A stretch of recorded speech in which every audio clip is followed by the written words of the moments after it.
படத்தோட ஆரம்பத்துல ஒரு நாள் காலையில நம்ம ஹீரோவும் ஹீரோயின் பெட்ல இருந்து எந்திரிக்கிறாங்க. அவங்க ரொம்ப வறுமையில இருக்காங்க. அதாவது அன்னைக்கு காலையில பிரேக்ஃபாஸ்ட் பண்ண கூட அவங்க கிட்ட எதுவுமே இல்ல, அந்த அளவுக்கு பண பிரச்சனை. அடுத்து ஹீரோ ஒரு சைக்கிள்ல ஆபீஸ்க்கு போறான். ஹீரோயின் வேலை தேடி இன்டர்வியூக்கு போறாங்க.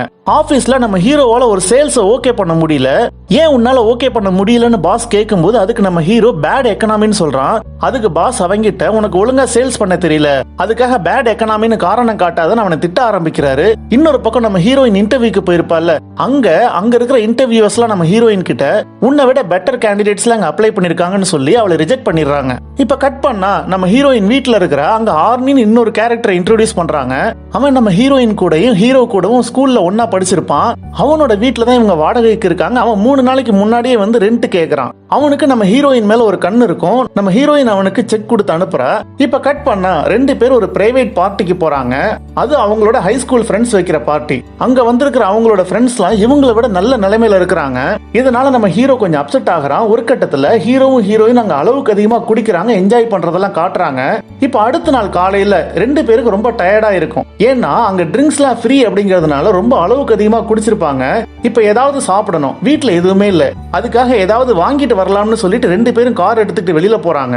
அப்படி போயிட்டு இருக்கும்போது டக்குன்னு அவங்க கார் ஆக்சிடென்ட் ஆகுது.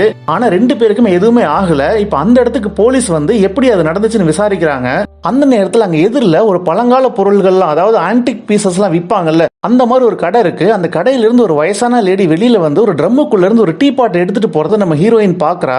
அந்த டீ பாட்டை பார்த்தோன்னே நம்ம ஹீரோயினுக்கு ஆசை வருது. அந்த கடையில போயிட்டு ஏதாவது வாங்கலாம்னு அந்த கடைக்கு போறா. இப்ப ஹீரோவும் அவன் பின்னாடியே வர்றான். எல்லாத்தையும் பாக்குறாங்க. ஒரு கட்டத்துல நம்ம ஹீரோ அவகிட்ட நான் கார்ல இருக்கேன், நீ எல்லாத்தையும் பார்த்துட்டு வான்னு சொல்லிட்டு போயிடுறான். இப்ப அந்த வயசான லேடி கிட்ட நம்ம ஹீரோயின் பேச்சு கொடுக்குறா. அவங்க கிட்டத்தட்ட 2ஆம் உலக போர் நடந்தது பாத்தீங்களா, அதுக்கு முன்னாடி இருந்து நான் இருக்கேன் அப்படிங்கறதெல்லாம் அவங்க சொல்லிட்டு இருக்காங்க. ஒரு கட்டத்துல அங்க இருக்கிற போன் அடிக்க ஆரம்பிக்குது. அந்த வயசான லேடி அந்த போன் எடுக்க போறாங்க. இந்த நேரத்துல நம்ம ஹீரோயின் அந்த டீ பாட் எங்க இருக்குன்னு சொல்லி அந்த ரூம்ல போய் பாக்குறா. அதை பார்த்தோன்னு அந்த டீ பாட் மேல நம்ம ஹீரோயினுக்கு ஆசை வருது. அந்த லேடி வர்றதுக்குள்ள அந்த டீ பாட் அங்க இருந்து திருடிக்கிட்டு வெளியில ஓடி வர்றா. வேக வேகமா வந்து கார்ல ஏறிக்கிட்டு போன்னு கத்துறா. அவ திருடிட்டு வந்ததை பார்த்த ஹீரோ டென்ஷன் ஆகுறான். இப்ப கட் பண்ணா நம்ம ஹீரோயினுக்கு அந்த டீ பாட் ரொம்ப பிடிச்சிருக்குது. பாக்குறதுக்கு அது ஒரு ராஜா காலத்தோட டீ பாட் மாதிரி தெரியுது. ஒரு நாள் நம்ம ஹீரோயின் போன் பேசிக்கிட்டு தன்னோட முடிய ஸ்ட்ரைட்டன் பண்ணும்போது அந்த மெஷின் அவளை சுற்றுது. அந்த நேரத்துல அங்க டேபிள்ல இருக்கிற அந்த டீ பாட்டோட மூடி டப்புன்னு ஓபன் ஆகுது.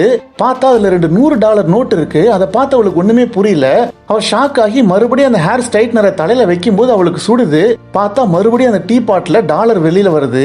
என்னன்னா அவளை ஹர்ட் பண்ணிக்கிட்டா அந்த டீ பாட் அவளுக்கு பணம் கொடுக்குது அப்படிங்கறத தெரிஞ்சுக்கிறா. அதுதான் அந்த டீ பாட்டோட மேஜிக் பவர்.